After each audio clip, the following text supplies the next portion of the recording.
ഇന്ന് ഏത് വിഷയത്തെക്കുറിച്ചാണ് സംസാരിക്കേണ്ടതെന്ന് ഇങ്ങനെ ആലോചിച്ചുകൊണ്ടിരിക്കുമ്പോഴാണ് ഡോക്ടർ എലിസബത്തിൻ്റെ വീഡിയോ വീണ്ടും ഞാൻ കാണുന്നത്.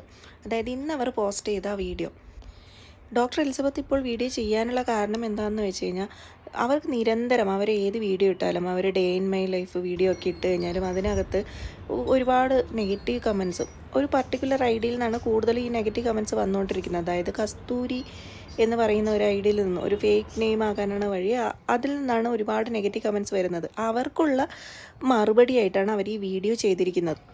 ഈ വീഡിയോയിൽ ഒരുപാട് കാര്യങ്ങൾ അവർ പറയുന്നുണ്ട്. അതായത് അവർ വിവാഹത്തിന് ശേഷം ഈ ആക്ടർ ബാലയായിട്ടുള്ള വിവാഹത്തിന് ശേഷം അവർ നിരന്തരം അനുഭവിക്കേണ്ടി വന്ന പീഡനങ്ങളെക്കുറിച്ച് അവർ വിശദമായിട്ട് തന്നെ ഒരുവിധം വിശദമായിട്ട് തന്നെ ഒരു 90% കാര്യങ്ങളൊക്കെ അവർ പറഞ്ഞു പോകുന്നുണ്ട്. എന്നാലും അവർക്ക് നല്ല പേടിയുമുണ്ട്. അതായത് ഇവർ ഗുണ്ടകളെ വിട്ട് ഈ ആക്ടർ ഗുണ്ടകളെ വിട്ട് ഉപദ്രവിക്കുമോ അല്ലെങ്കിൽ പോലീസിനെ വിട്ട് ഉപദ്രവിക്കുമോ, അതോ ഇനി അവരുടെ നഗ്ന ഫോട്ടോയോ വീഡിയോ ഒക്കെ പ്രചരിപ്പിക്കുകയാണോ ചെയ്യാൻ പോകുന്നത്, അതോ എന്തെങ്കിലും അപവാദങ്ങൾ പ്രചരിപ്പിക്കുകയാണോ ചെയ്യുക എന്നൊന്നും അറിയില്ല എന്നവർ പറഞ്ഞ് കരയുന്നുണ്ട് ആ വീഡിയോയിൽ. ഇതൊക്കെ തന്നെയായിരുന്നു ആദ്യ ഭാര്യയോടും മകളോടും ഒക്കെ ആക്ടർ ചെയ്തുകൊണ്ടിരുന്ന കാര്യങ്ങളും. അതിലൊരു കാര്യം അവർ പറയുന്നത് വളരെ വേദന തോന്നുന്ന ഒരു കാര്യമാണ്. 3 ദിവസം വെള്ളമോ ഭക്ഷണമോ ഒന്നും ഇല്ലാതെ അവരെ ഒരു മുറിക്കുള്ളിൽ പൂട്ടിയിട്ടിട്ടുണ്ടായിരുന്നു. പൈപ്പ് വെള്ളം കുടിച്ചാണ് ഈ 3 ദിവസം അവർ തള്ളി നീക്കിയത്. അതുപോലെ തന്നെ അവരെ അടിക്കുകയും തൊഴിക്കുകയും ഒക്കെ ചെയ്ത് അവർക്ക് സുഖമില്ലാതായപ്പോൾ അവരെ ഹോസ്പിറ്റലിൽ പോലും കൊണ്ടുപോയില്ലായിരുന്നു. അതിനുശേഷം ഇവർ പേരൻസാണ് വന്നിട്ട് ഹോസ്പിറ്റലിൽ കൊണ്ടുപോവുകയും പിന്നീട് ട്രീറ്റ്മെൻറ്റ് ചെയ്യുകയും ഒരു 6 മാസത്തോളം അവർ ഇവിടേക്ക് അവരുടെ ഈ ആക്ടറിൻ്റെ വീട്ടിലേക്ക് വരാതിരിക്കുകയൊക്കെ ചെയ്തിട്ടുണ്ടായിരുന്നു.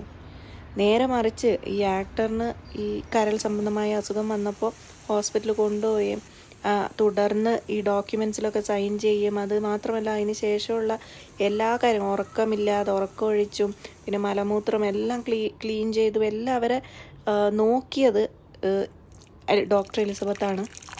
പക്ഷേ ആക്ടർ ഇപ്പോൾ പറയുന്നത് എനിക്ക് മരുന്ന് മാറി തന്നു എന്നൊക്കെയാണ്. അപ്പോൾ ഇത്തിരിയെങ്കിലും നന്ദി കാണിക്കണ്ടേ, ഇത്രയും കാര്യങ്ങൾ ഞാൻ ചെയ്തതല്ലേ, ഇത്തിരിയെങ്കിലും നന്ദി എന്നോട് കാണിക്കണ്ടേ എന്നാണ് ആ വീഡിയോയിൽ ഡോക്ടർ എലിസബത്ത് ചോദിക്കുന്നത്. വളരെ ന്യായമായിട്ടുള്ള കാര്യം തന്നെയാണ്, നന്ദി കാണിക്കേണ്ടതായിരുന്നു. അതിന് പകരം ആക്ടർ പറഞ്ഞത് മരുന്ന് മാറി നൽകി അവരുടെ ജീവൻ എന്തോ അപകടം വരുന്ന നിലയിലേക്ക് എത്തിച്ചു എന്നൊക്കെയാണ് ആക്ടർ ഇപ്പോൾ പറയുന്നത്. ഇപ്പോഴും അവർ ഭയപ്പെടുന്നുണ്ട്. അവരിനി എന്തൊക്കെ കോൺസിക്വൻസസ് ആണ് നേരിടേണ്ടി വരിക എന്നൊക്കെ അവരിപ്പോഴും ഭയപ്പെട്ട് തന്നെയാണ് ജീവിക്കുന്നതും.